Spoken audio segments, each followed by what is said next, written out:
Hello everyone and welcome to Cook With Me Live. Those of you that are watching at home, whether you're live or whether you're watching the recording, I am very excited to welcome you, especially if this is your very first Cook With Me. And hopefully you'll get the hang of it as we get into it. So as you're logging in, give me a little hello, say hi, let me know where you're cooking from tonight, or maybe who's in the kitchen with you. And I really want to know whether you've ever had buckwheat or not. So give me a yes or a no. And if you have had it, I don't know, have you had it in this way, or have you had maybe a bad experience with it in the past? A lot of people that I've heard that have tried it have actually said that they've cooked it kind of like rice and it's ended up being a bit of a glug or a bit sticky. So I'm going to show you a new way of cooking buckwheat tonight in the warm buckwheat salad. Now obviously you can still have this salad cold the next day, which is very yummy. It's just that the buckwheat becomes a little bit more firm, as would a rice, as would a pasta, as would anything like that. So it's just a little bit more of a firm texture. And if you know that you're going to be having it as a leftover, you can maybe try to cook it down a little bit further so that it's not quite as hard once it's cooled. So anyways, I want to introduce you to the warm buckwheat salad. Definitely want to say hello to everyone as you guys log in. Give me a little hello, give me a little happy face, or a hopefully not a sad face tonight or today. I want you to be ready to get going in the kitchen. And if you haven't already got everything out, let's start piling out the things out of the pantry and your buckwheat. Now, if you've happened to forget soaking the buckwheat, that's absolutely okay. We can still work with it tonight. Just know that it will be slightly stickier than if we have pre-soaked it. Plus, it might be, depending on your digestion, you might feel a slight difference in the buckwheat. So personally, I prefer all my grain-like things to be well soaked in advance. But if you haven't had it pre-soaked, don't worry, you can still cook with it tonight. And then ideally next time when you go to make it, you'll just start to get in the habit of learning and remembering how to soak these types of grains in advance. All right, so we're gonna dive straight in with getting our nuts, and we're going to use the pistachios and the almonds. If you don't have those or you want to use something else, you can definitely use cashews, you could use sunflower seeds, you can use pepitas, use a whole combination. But these are actually a really kind of key ingredient to making a really successful salad in this sense. We want a range of textures, we want a range of flavors, we want different feels as you bite into the spoonful or forkful of salad. So these toasted nuts and seeds give such a nice flavor profile as well as a bit of crunch. Okay, so we're going to start with that, whatever one you want to choose. Look, I've put a measurement on there, but in all fairness, if you absolutely love a bit of crunch, you can definitely do more than a half a cup. And while we have the oven on and we're going to be toasting them anyways, maybe you can think about making a bigger batch so that you can put the toasted variety back into the pantry in a little jar and label it as toasted nuts and seeds for a salad sprinkle or pretty much anything you want to have it on after that. So let's first of all, before we get that onto a tray, let's take advantage of some time savings and get the grill setting on the oven set. So you probably want to set it to about 240 degrees Celsius. Fahrenheit, that's about 430 or so degrees. So we're going to get that set now. And we just want the top heat. So we just want the grill, the heat coming down from the bottom, from the top. And then we'll make sure that the rack is close up to the top of the oven like that. So we kind of want it up top. So we'll let that preheat. And then you're going to need 1 or 2 trays to do your toasting on. But before we put them on the trays, I just want to give them a little crush. Okay, and I'm going to do a little bit more than half a cup because I like to have some extras in the pantry.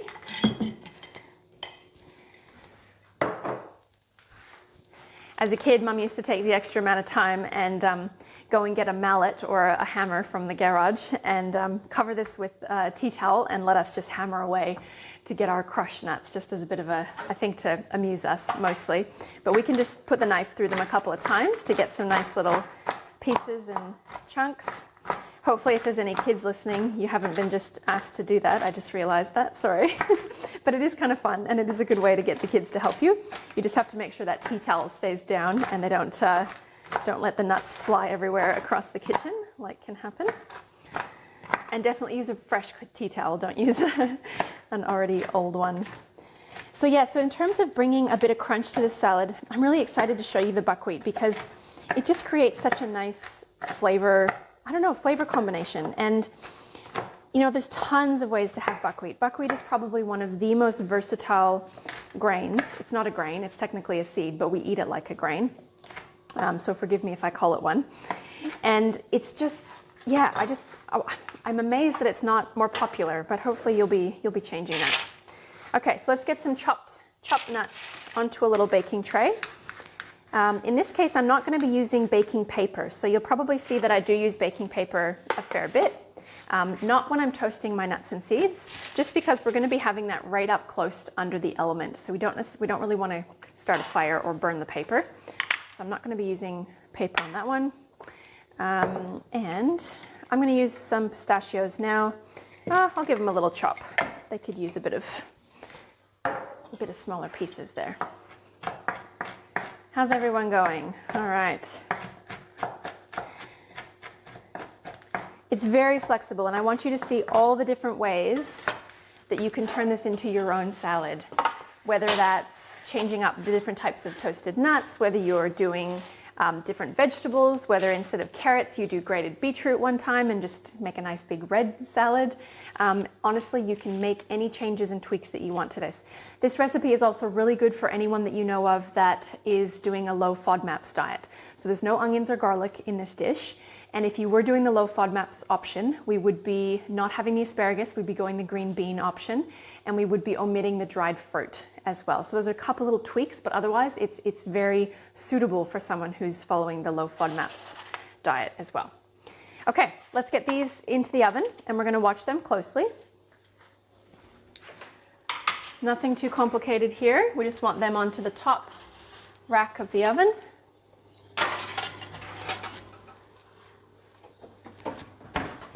And since we don't want any burned coconut or burned nuts this time, we're going to make sure we don't go too far from there. But as I say that, let's also get prepared for getting the dressing together. So if you have a measuring jug, let's get that out now so that we can mix up the coconut yogurt dressing. Okay, so a bit of a measuring jug or a jar. I'm going to use something like that. And then you'll need a spoon and maybe some measuring spoons as well. Let's get out your coconut yogurt, and we're going to need a lemon and or an orange. So those are some of my favorite flavors in this salad, and obviously something we can squish the juice of for that lemon or orange. A little bit of salt and a little bit of cumin. Okay, and that's all the break we're going to take there so that we can check on these nuts and seeds. They probably need a little bit longer, but let's see how we go.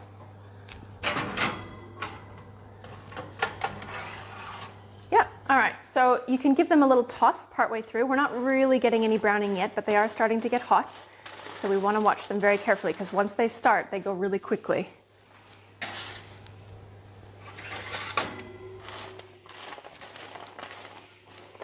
So not quite, very tiny amount of browning so far.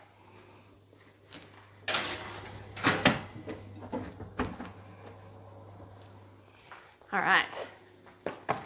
Okay, well, we might as well start into this one if you're all caught up to us. So let's at least get those that orange and or the lemon juiced. And you could even, unless you have an extra lemon for the oranges, let's keep that lemon juice separate because I want to pour it over, did I say oranges? For the carrots, once we grate the carrot to prevent them from oxidizing. So maybe just get an extra little bowl and we can pour the lemon juice into that extra little bowl. So that we can put that straight onto the carrots once we grate them. So we'll start with that one. I haven't forgotten about those nuts. If your oven is hotter than mine, then don't forget to check on them. Make sure we don't forget about them in the grill. Okay, I'm going to go check on them now, just in case.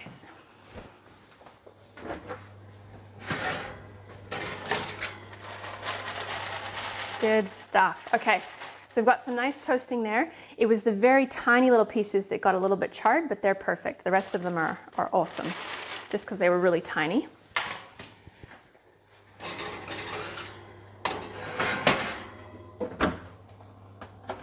And same with the almonds. There we go. So we've got a nice amount of browning through there. So you could, if you wanted, push them a little bit further, just by tossing them very regularly to get that really even toasted feel. But I think this is going to give us a really nice amount of flavor and especially the crunch. So I'm going to call that good. Okay, let's put them aside to cool. And there we go. All right, back to our dressing. Now, I also, it's possible that some of you may have not ever had coconut yogurt before. So hopefully you were able to find some fairly easily at the shops. It's becoming quite popular nowadays. There are very different brands, very different flavors and textures that you'll find between the different coconut yogurt brands. So this is probably one of my favorite ones. It's nice and creamy, nice and thick, and it really suits dressings very well.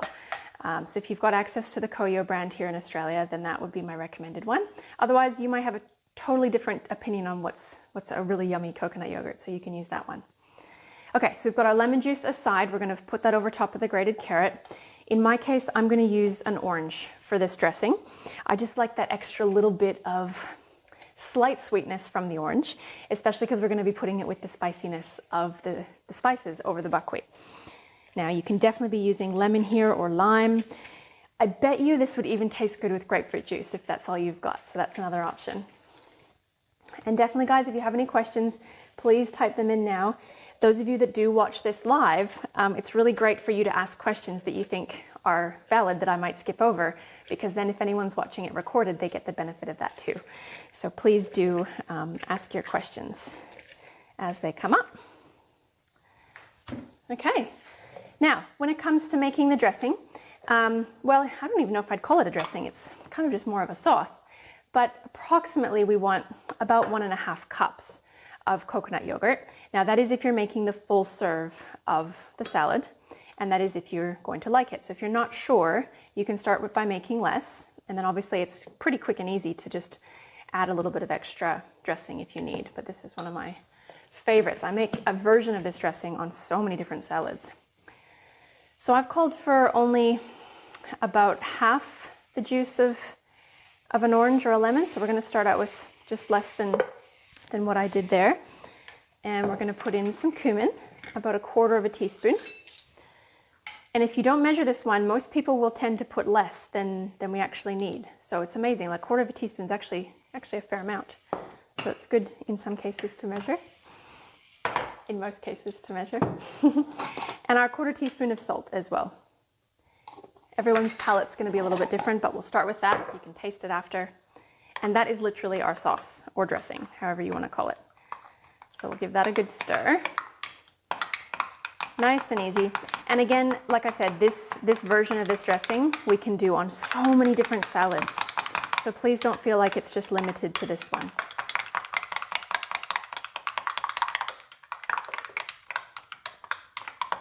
Give it a little taste.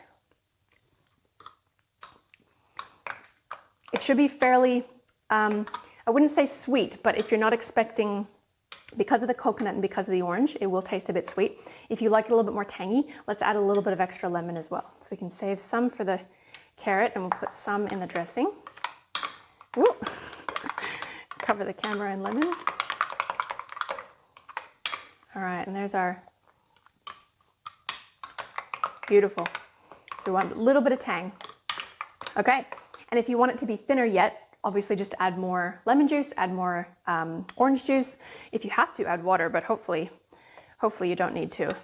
We want to add flavor, keeping in mind that when you taste it on its own, it's definitely got to be more punchy, because by the time we put that over a salad, the flavor is going to be diminished quite a bit. Okay, so that's all done. Let's put that to the side, and then we can get started with the rest of our buckwheat cooking. Okay, so before we start with the buckwheat cooking, let's just quickly get the carrot grated, and we'll get the fruit ready and set aside. So whether you're using dried apricots, if you're using sultanas, you could even use cranberries, but it does bring just this nice little profile to the salad. Okay, so I'm going to get my carrots. I don't have a lot of veggies to wash today, so I'm going to take a slightly lazier route here. Just give them a little rinse, and then we'll get them grated. On my handy dandy double sword, double edge grater. Love this thing. Thank you, IKEA. It cuts in both directions.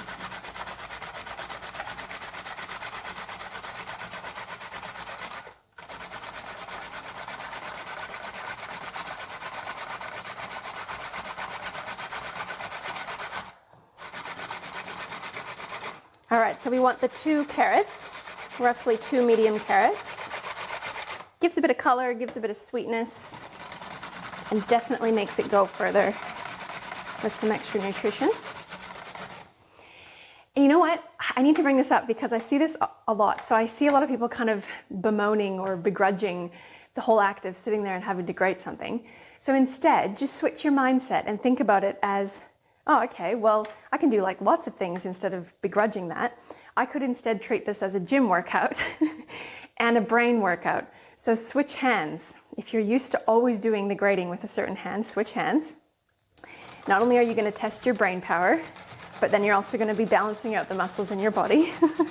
And for a lot of, I see mothers out there who are used to always carrying a child on the same hip or carrying your purse on the same shoulder or carrying, we just tend to do things on the same side of the body all the time. So this is a really good opportunity. I know it might take you 30 seconds longer, but a really good opportunity to balance the body and to strengthen the mind. But please don't hurt yourself. I will not be responsible.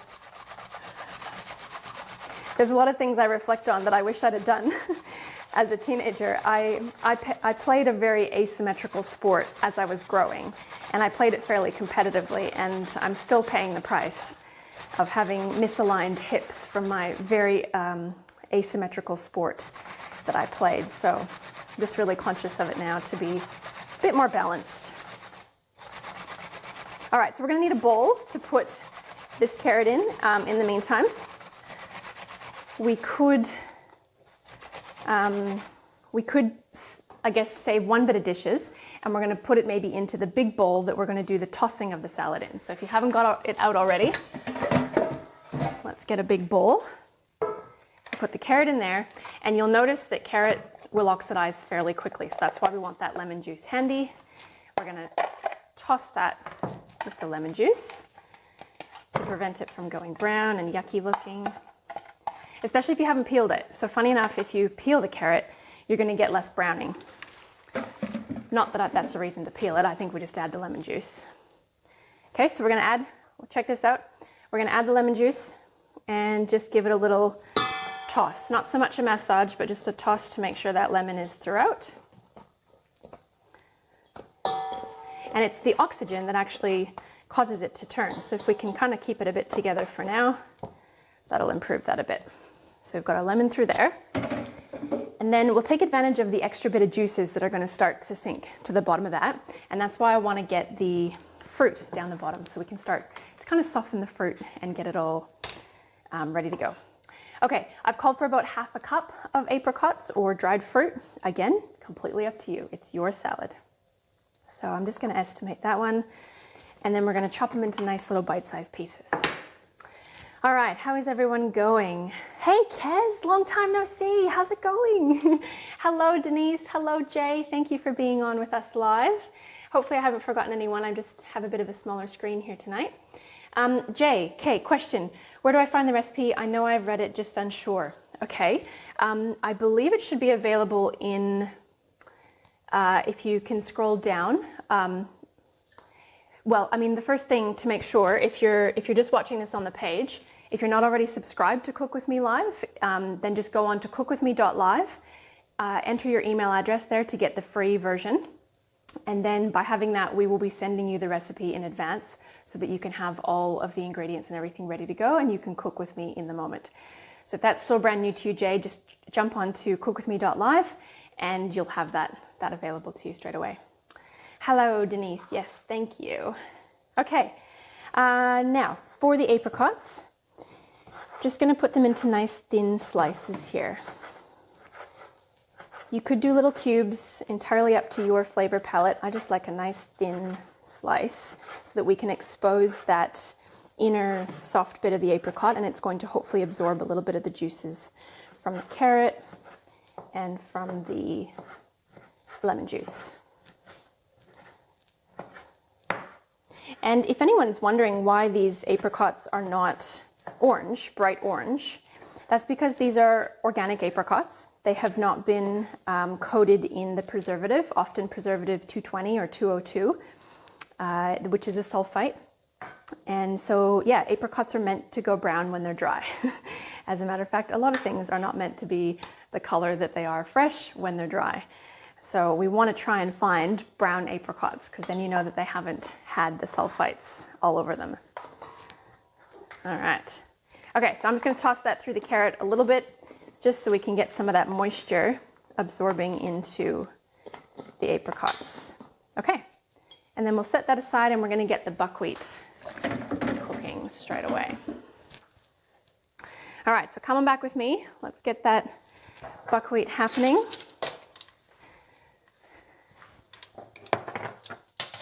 Now, if you haven't yet rinsed your buckwheat, let's give it a good rinse. Okay, so this has just been soaking, and you'll see it thicken up a fair bit. Buckwheat also has a very natural, it's going to be hard to show you here, but see how kind of, I don't want to say slimy, but it's a bit goopy, and it's I guess the technical word would be mucilaginous. So it's kind of got this extra thickness to the liquid that comes out of the buckwheat, and that's a good thing. That's all right. We just want to rinse that one, give it a quick little rinse. 1 second.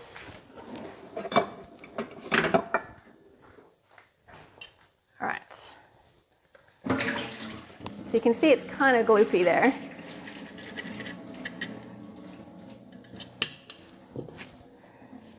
All right. Okay, so for those of you that are brand new to buckwheat, like I said before, I hope this is going to become something that can be a regular food in your household, just like rice, or just like, you know, any of your other sort of staples and favorites.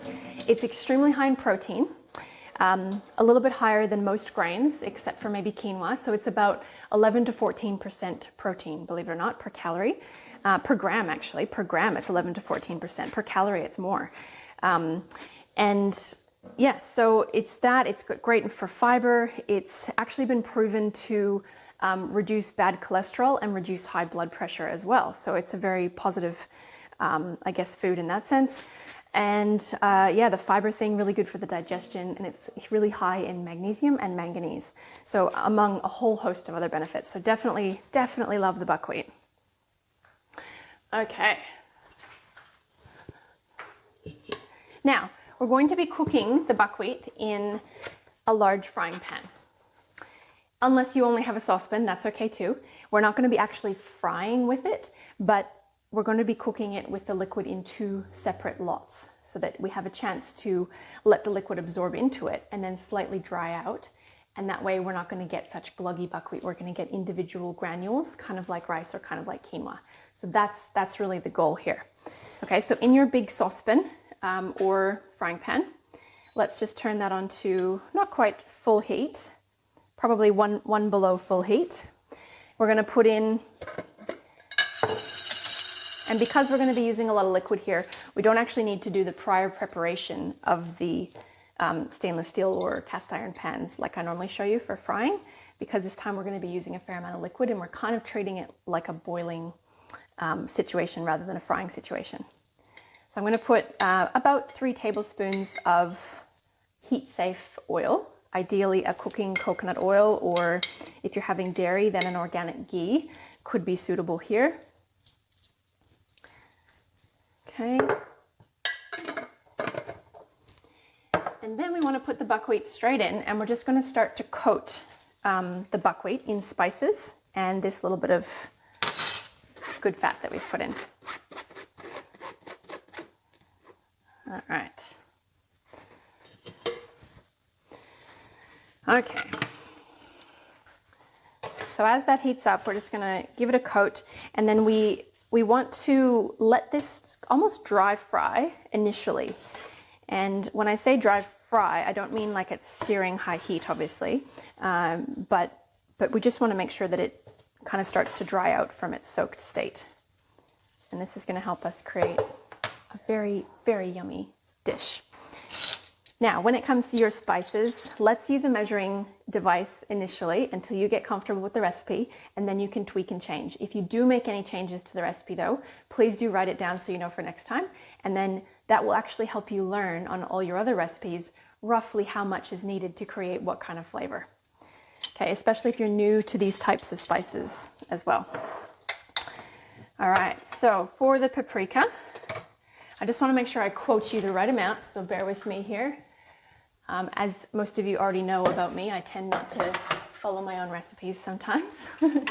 Okay, so we're going to use 3 teaspoons of paprika. Now this is the sweet paprika. If you only have hot paprika, that's a very different story. We'd only be using probably 1/4 teaspoon if it was hot and spicy. So 3 roughly level teaspoons of paprika. Okay, about 1.5 teaspoons of cumin. So there's our 1 and our 1/2. Okay. Same deal with the turmeric, about 1.5 teaspoons, just checking our work.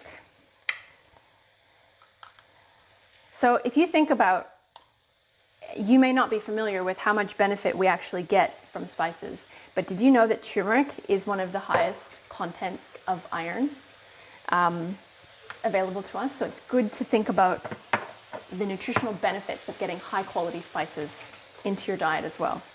Okay, and same deal, about 1.5 teaspoons of cinnamon. Now, you may be going, what? Cinnamon? 1.5 teaspoons? What are we doing? But these flavors are going to be very, I guess you could say reminiscent or very traditional of kind of a Moroccan style of food. And cinnamon is a very common flavor and ingredient there. Okay, and then same goes with the salt. Let's use 1.5 teaspoons of that, unless if you're using a broth liquid that's already been heavily salted, or not even heavily salted, but salted, just maybe put a bit less salt in and save that for the last, just in case it gets a bit overpowering. If you're using water though, then let's use the 1.5 teaspoons of salt. Okay. Now, notice how I have not put the liquid in yet. Okay, we're not at that step yet. So let's give this a nice toss through all those spices, get it evenly coated. If you want to add any hot chili spice, you can definitely add that now too. Start with less, and then you can always add more later. So we're going to get this evenly tossed. And this is how I cook buckwheat most of the time. Unless I'm making porridge, in which case I would cook it in a saucepan with a whole bunch of extra liquid and really kind of let it overcook with tons of extra water. But if I'm cooking it as a side dish or for a salad, anything savory, this is generally how I prepare it, minus the spices, or different spices basically. But definitely always in the frying pan like this, by adding the liquid in 2 stages after we've given it a bit of an initial toast. And for those of you that are kind of a little bit bamboozled by the world of buckwheat, maybe when you went to the shops, there were multiple options and you didn't know which one to choose. You can buy activated buckwheat. Basically what that means is it's been pre-soaked, then it's been re-dried, so that you get kind of a lighter, crispier texture to it, and you could technically then eat it as is.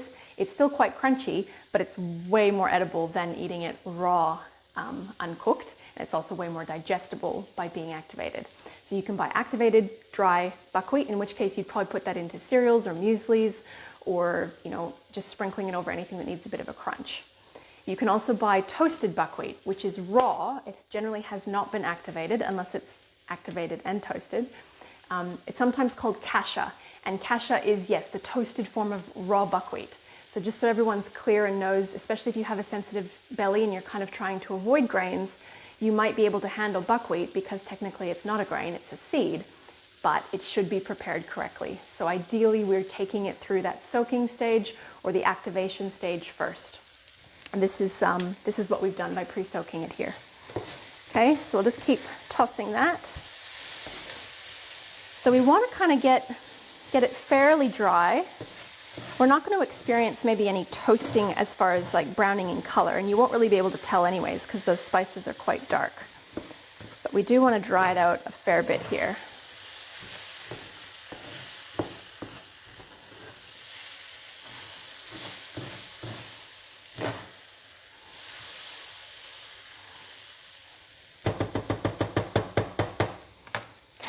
But it's pretty much that easy. And then, like I said before, we're just going to add that liquid in 2 different stages. Why that works? Not exactly sure. It just allows it to kind of dry out in between and then prevents the stickiness and the glugginess of the buckwheat.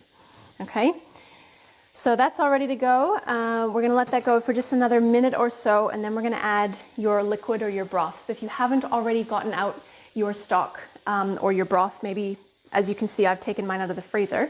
I just had some in ice cube trays. So I've taken out approximately 3 cups. Doesn't matter if it's not exact. We can go by feel and go by taste when we cook it like this, okay? So if you haven't already got that out, let's get that measured. About 3 cups of liquid. That being said, when I call for stock, some of you may be thinking or wanting to ask, but not afraid to ask. No one's asked. What about the stock liquid that you buy in the Tetra Paks or even the stock powders or the stock pastes? Unless you've made, okay, so there's 2 different answers to that. One is as a liquid, most of the time in the conventional things, as if you're buying it in the store, most of the time it's going to have some variation of the MSG in it. So that's how they kind of take advantage of getting that extra bit of flavor in it. So you really have to be very careful to read labels when you're buying it pre-made. And maybe that's just your next step, is learning how to have a stock liquid on hand in the freezer at all times. I use it for pretty much, well, I use it probably daily, if not every second day. This morning I had it in my breakfast soup. So I just put a couple of cubes into a saucepan, and then I threw in some shiitake mushrooms, a couple of sprigs of broccoli, a bit of seaweed flakes, and I don't even remember what else, but it's about a 3-minute breakfast soup, and it's easy because you've already got it in the freezer. Much healthier variety. And I do have a whole cook with me video on that in the archive if you want that. Okay, so once we start to notice a bit of browning on the bottom, let's add about half of our liquid. Okay? Ice cubes are okay. And that's going to sizzle away, that's all right. It's going to melt in. And we're just going to let that slowly absorb.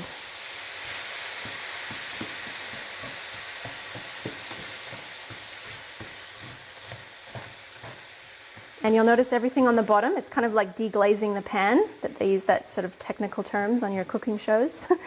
Look how easily that deglazed our pan of all that beautiful spice flavor that got a bit toasted on there. That's perfect. Okay, so we're just going to let that sit there and absorb until it starts to be dry again, and then we'll add the next lot. So while that's happening, let's get the veggies ready because they're going to go into the pan and steam once the buckwheat's done cooking. So if you're using broccoli, great. If not, let me know what you're using. I want to know your creative variations. Maybe you forgot to get broccoli and you're going to use whatever else is in your fridge. You could be using cauliflower. I've done this recipe with eggplant, although that's better when it kind of cooks a bit longer. Geez, you could do zucchini, you could do green beans, you could probably do snow peas. You can do whatever you'd like. It's your salad. All right.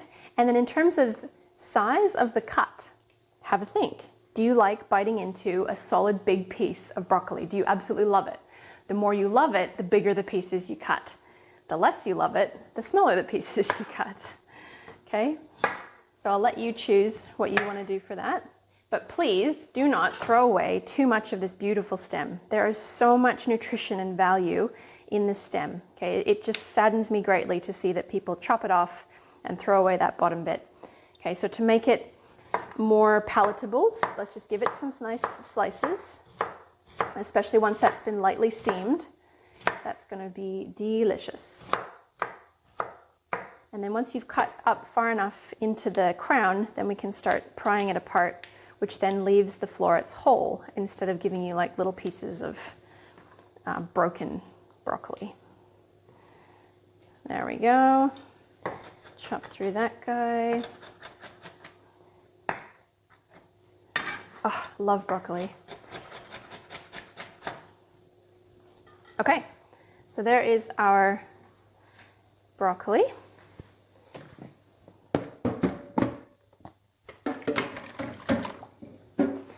And I don't know about you, but I get pretty excited when asparagus season is on. It is probably one of my favorite vegetables. But I also probably say that about a lot of things, so forgive me if I have many favorites of vegetables. I can't keep track. In this moment, I'm really looking forward to having asparagus. And on that note, if your palate hasn't already adapted to be able to wholeheartedly say, yes, I love those veggies too, just know that A, it's possible, and B, it just takes time for your palate to adjust, especially for kids. We have to keep re-exposing them to these things in order for them to develop a liking to it. It takes 20 tastes. I know that seems like a bit of a chore, but it's not, believe me, it's worth it, okay? So I'm gonna do some little, not super tiny, but little bite-sized pieces on a bit of an angle here. And I'm going to leave the crown, or I guess they're not really crowns, what are they called? The tips of the asparagus. I'm gonna leave them fairly big because I wanna kind of have them as a feature. And this is getting a little bit picky now, but if you're very picky about how you like your steamed veggies, then we want to cook the stems a bit longer than the crowns, okay? So we can kind of keep them a bit separate, put them in the pan first for a couple of minutes, and then we add the tips of the asparagus and the crowns of the broccoli separate. Don't have to do it, you can just chuck it all in. But that's one little tip, so you don't get overcooked tops and hard bottoms, basically. All right, check in on our buckwheat. I think it's all right to keep going. Yeah, it's just absorbing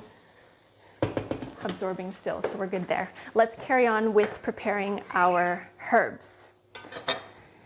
Now, I've got some fresh mint from my garden, which I feel very grateful and blessed to have. There's some apple mint in here. Oh, there's an ant in there. That's not an ant, what is that? So I'm gonna give it a good little wash. I think I saw a little sneaky guy in there too. But you know it's fresh. Don't get that from the supermarket. There we go. Some apple mint and some regular mint. And this is a tip that applies to pretty much all salads. It's very easy for a salad to feel watery or to feel heavy and weighed down. So I know it's this one extra step, but because this is still very wet in the mint, I'm actually gonna spin it, and I'm gonna spin it with the coriander at the same time. Okay, so I've called for only about half a cup of coriander. I'm gonna nearly double that because I absolutely love it, but I understand that people aren't necessarily as crazy about coriander as I am. So you can choose. How's everyone going? Everyone's very quiet tonight. Either you're scrambling or no one's actually cooking yet. You're actually just watching first. Hello, Peter. Hi, Georgie. Hello, Kim. Thank you very much for being on with us tonight. Definitely, if you're just watching, you have free hands to be able to type. So you can be asking questions even if you're not cooking it at the same time. Questions that, yeah, you feel you might get stuck on otherwise. Okay, so I'm just going to clean up, tidy up this coriander just a little bit, taking out a couple of pieces, and I'm going to spin dry that one as well. So I'm just going to chop it in half, pop it in here. It's quite heavy. You can really feel it when you wash coriander and herbs. I'm just going to give it a spin.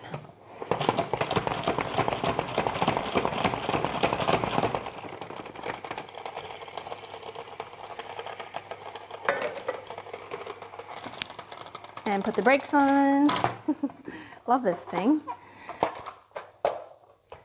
Okay, and then we have a much lighter dried thing, and you can see that by how much liquid we got out of it. So I know it doesn't look like a lot, you might not be able to tell, but there is a fair bit there. And we'll get that extra bit off the board as well. Okay, let's give that a nice thin chop. And just a little note about these herbs now. If you are going to be having salad leftovers, as in if you're not feeding 5 to 6 tonight, then let's keep the herbs separate, like the nuts and seeds, because they are nice if we sprinkle them on top at the end instead of letting them go. They just look a little bit ragged sometimes if we mix them through the salad. If you're not such a big fan of, or such, I guess, picky about how the salad ends up looking, you're definitely welcome to toss them through. They can just look a tiny bit ragged. So we'll chop them up. Nice little pieces. Notice that I had the stems of the coriander in there too. Don't let them go to waste. That's beautiful amounts of flavor. So I've got maybe a little more here than the cup that I called for, especially once it's chopped. So you don't have to put that much in if you're not as mad keen about it as I am. Okay, and that's pretty much it. So we've got our mint, our coriander, our almonds, our pistachios, they're already done. We've got our carrots and our dried fruit. The salad dressing's done. We're going to be steaming the broccoli and the asparagus as soon as the buckwheat's done. So let's go speed it along. Okay, so notice how we still have a fair bit of moisture in this. Okay, so we just want to, it's fairly dry, there's no actual visible liquid, but we just want to make sure that we're getting it down that one little step, kind of drying it out as much as we can in between. This is going to continue to cook it as well, soften it, but also give us that nice individual grain that we kind of are looking for. Okay, hello, welcome Lorraine, thank you for joining. And Nihad, hello, where did I get my salad spinner? That's a good question. The brand is OXO, so OXO. I don't remember where I actually bought it though. I think that might have been a lucky market find, as in at the farmers markets, I think. I'm sure you can Google an OXO spinner. They're maybe not necessarily, well, they're not a cheap one, as in they're not gonna fall apart on you either. They're a really good make, that one. All right, okay, so once we've got that kind of dried up and toasted up a bit, you can be a little bit more patient there if you want and let that get a little bit drier and toastier, but I'm gonna add the rest of the liquid now.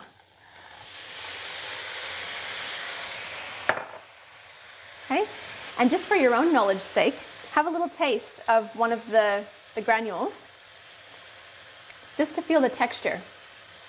So if you normally like your pasta al dente, then you might want to finish a little bit sooner than what we can take it to here, or add a little bit less liquid. So just know that you have that full flexibility when you cook it this way. You can continually be tasting and testing and figuring out what your favorite level of buckwheat is. And then once you've done it once, you'll know for next time and it'll be a quick and easy breeze. Okay, that is ready to sit and do a little bit more absorbing. So what we'll do is get our plating up ready to go. Now, if you're serving it for the family, let's have a think about what platter you want to put that on or how you want to plate that up. There's not a lot we can necessarily do in advance unless you are mixing through your herbs. Okay, so I will show you what that's like to have the herbs through there. I'm going to save a couple herbs for on top. Okay, so we can toss those guys all through for now.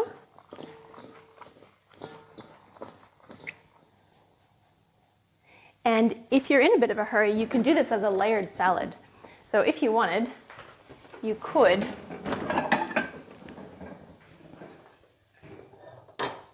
get your plate all ready to go. As soon as the buckwheat's done, we're going to lay the bed of buckwheat down. Then we can put on our sprinkling of our dried fruit with the carrots and the herbs. Then we can put on our steamed veggies, our drizzle of salad dressing, and then the nuts on top. So it's completely up to you how you want to do this. I know that there's different ways for different people. Cool. All right, everyone's caught up. Okay, so if you guys have any other questions, now's your time about whether it's about buckwheat, whether it's about other uses of buckwheat. Can you actually see yourself using this again? And if not, let's talk about it, because this is exactly why you're doing this with me, is so that we can bring more variety into your diet, so that you can have a better likelihood of getting the nutrients that your body might be missing simply by eating a more varied diet of whole foods. That is the goal. That is what I ultimately want for you. Okay, and that's the whole reason why we're doing Cook With Me Live, is so that I can show you, hopefully, how easy it is. It's one thing for me to just sit there and say, okay, do this, do this, do this, but to actually show you and hopefully to have you be doing the exact same thing with me at the same time, my goodness, you'll have these skills just locked in, embedded so much easier for life. So that's the goal. And if your friends are not already onto this, spread the word, share it, send them the link, send them the cookwithme.live link, and just say, guys, if you just give me 1 hour a week, I will show you how to love, hopefully, a whole new variety of foods and to make the kitchen a space of joy and a space of creation rather than stress. All right? Okay, questions. Lorraine, thank you. Should I have put the ACV in the soaking water for the buckwheat? Good question. Okay, now specifically, I don't think that's ever a bad idea. So what you're doing in that case is you're slightly acidifying the water, which is going to draw out a little bit more phytic acid. The only next step better than that would be to use, and this is a bit beyond the scope of today, but when you're soaking grains, for example, like your rices and your buckwheats, you can actually reserve about half a cup of that soaking water, put it into a jar in the fridge, and then next time add that to the rest of your new soaking water for a new batch.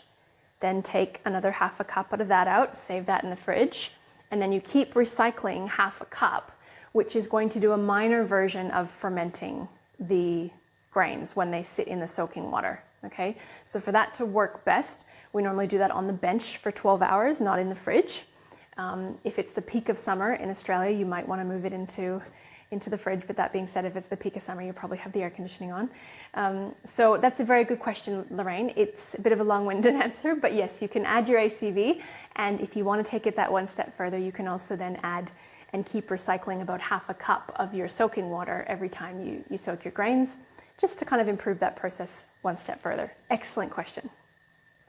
All right, and now if you're not already ready for the next step after this, I'm not going to make any more dishes. I could have, for time's sake, got out another pot, put on some more water, steamed the veggies separately. But for the sake of dishes and the reality I find in the kitchen, there's a million other things you're probably going to be doing if you're not watching this as a recipe. So while that's cooking, you can be cleaning up the kitchen and getting ready to sit down to eat. And then as soon as that's done, we're going to take advantage of all that extra flavor on the bottom of the pan, and we're going to steam the veggies in that pan. So if you have a lid, let's get that out and get that ready. You're very welcome, Lorraine. Thank you for your question. All right, let's check on that buckwheat. We're so close. I'm getting hungry. Hope you guys are getting a good smell of vision. I suppose not if you're not cooking it, just watching it. Okay, so have another taste. See how it's going. Check on it to make sure. You might need to add a little bit more liquid, potentially, than the 3 cups if you like it quite soft. I still like it to have a little bit of chewiness to it. But we do want it to be obviously soft enough to enjoy. All right, and let's make sure that dries out nice and evenly. Very close now. So as you guys go with practicing in the kitchen, there's a couple other things that hopefully are starting to become habits for those of you that have done a few of these. And if not, then you can work a little bit more expressly on those. One is, you may have noticed, I always have a sink of hot soapy water that's run when I do my cooking.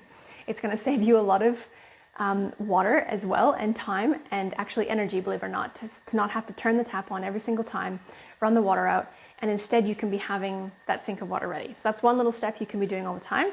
The other one is I always have a scrap bucket, which just keeps the kind of cleaning as you go easier. And even if, at the end of the day that ends up going in the bin, not in the compost, I get it, life happens. But ideally we can start a little compost bucket. So you can maybe look into the Bokashi system. Bokashi's B-O-K-A-S-H-I. And that is an excellent system that we use for easy composting, okay? The other thing is cleaning as you go. So when you're done with something, let's just put it away. And it's just a different habit. I see a lot of people that get distracted and they'll start going to, get on Facebook or Instagram while they're cooking, not to mention my husband. And it's quite easy to just kind of cook and tidy as you go. Even something like these nuts that we've got out, we can put them already into the jar that they're going to go into in the pantry, and then just take out what we're serving for the salad. All right, questions. Jan, hello, welcome. Can you make a cooked base instead of a wheat base for a lemon slice or similar? Cooked base instead of a wheat base for a lemon slice. So you're meaning, can you use buckwheat to make a dessert base? Is that what I'm hearing? I'm not sure if I interpreted that correctly, Jan. Can you just clarify that? If that's what you meant, can you use buckwheat as a dessert base? Definitely. It's amazing. You would have your cooked buckwheat, obviously not with all the spices, and then we'd be probably blitzing it up in the food processor with a couple of dates or maybe a touch of coconut oil, maybe some spices, if that's what you meant. So clarify that. I'm not so sure that's what you meant. Okay. All right, we're pretty close. This is nearly fully dried up.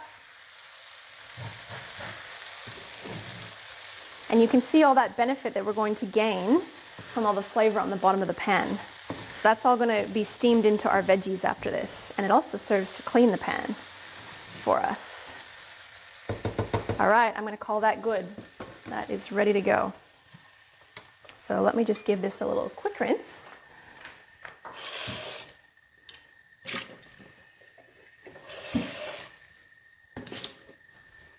And let's transfer the buckwheat into there.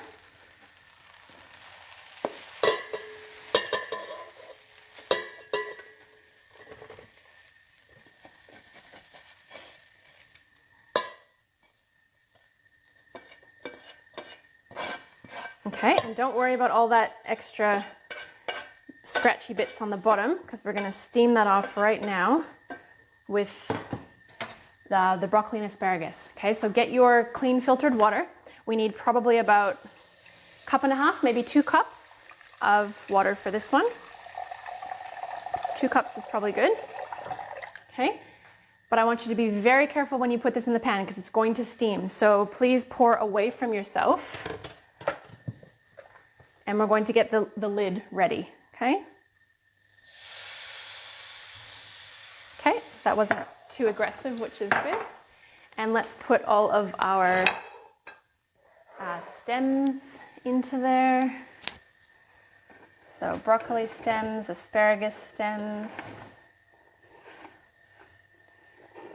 And then we can crank that back up to full heat. Okay, so in order for that to steam,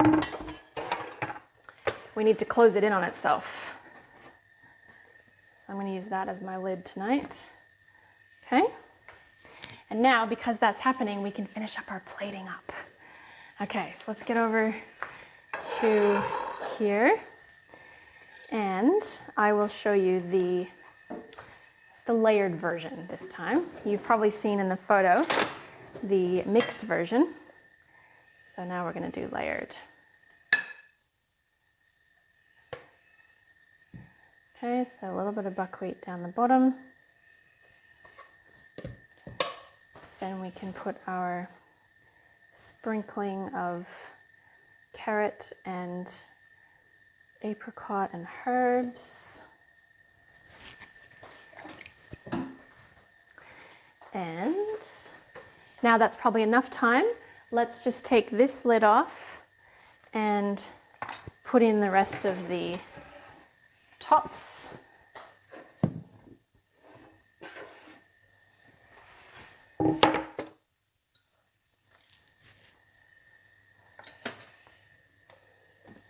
There we go.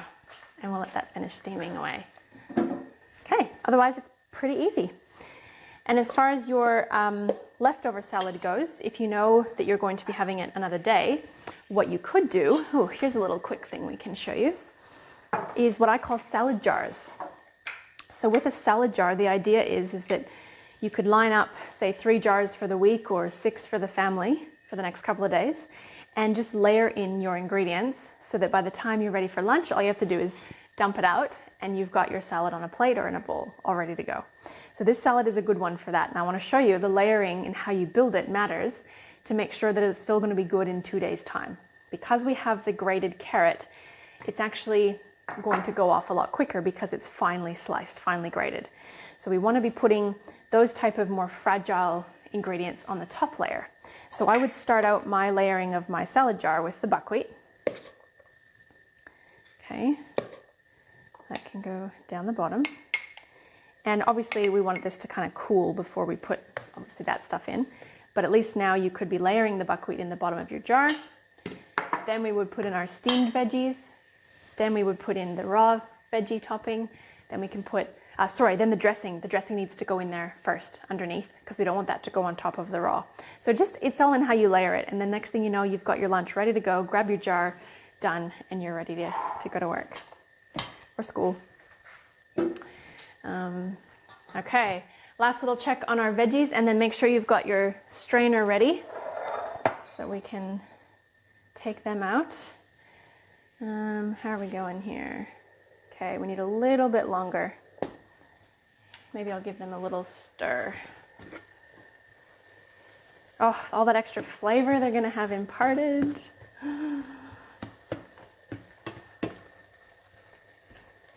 Okay, we're very close. Another minute or so.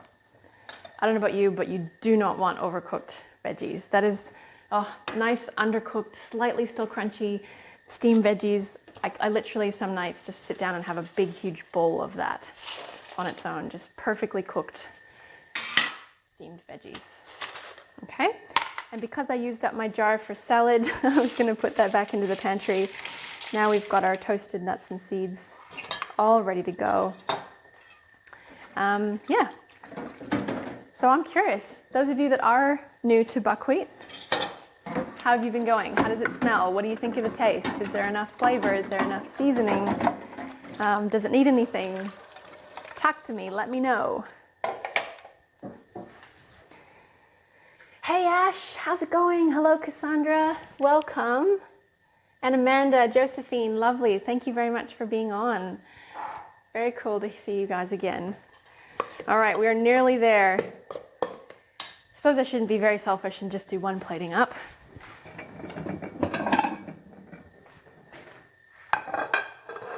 All right. Okay, Nihad, good question. Dressing under the buckwheat in the jar. You could go under or over. We just don't want it on top of the fresh. So at this point, yes, you're right. We can do dressing now on top of that a little bit. And then I would be putting the steamed veggies down next, then this, and then we save the nuts in a separate package, otherwise they're gonna go soggy. So yes, great question. Glad to hear you're getting your lunch ready for the week. Okay, let's do 2 of these. There we go. A little bit of veggies. And those veggies are definitely gonna be ready now. Okay, so whenever you lift off the steam, take it away from yourself because steam burns much faster than hot water. And let's bring it over to drain it out.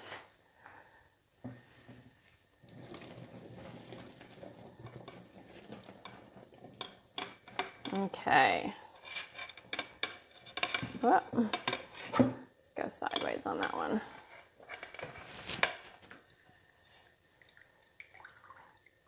There we go. Okay.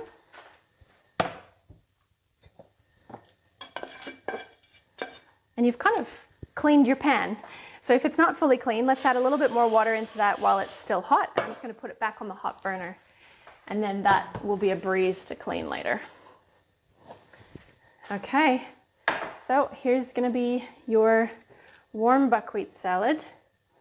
Let's get some nice veggies piled on top of there.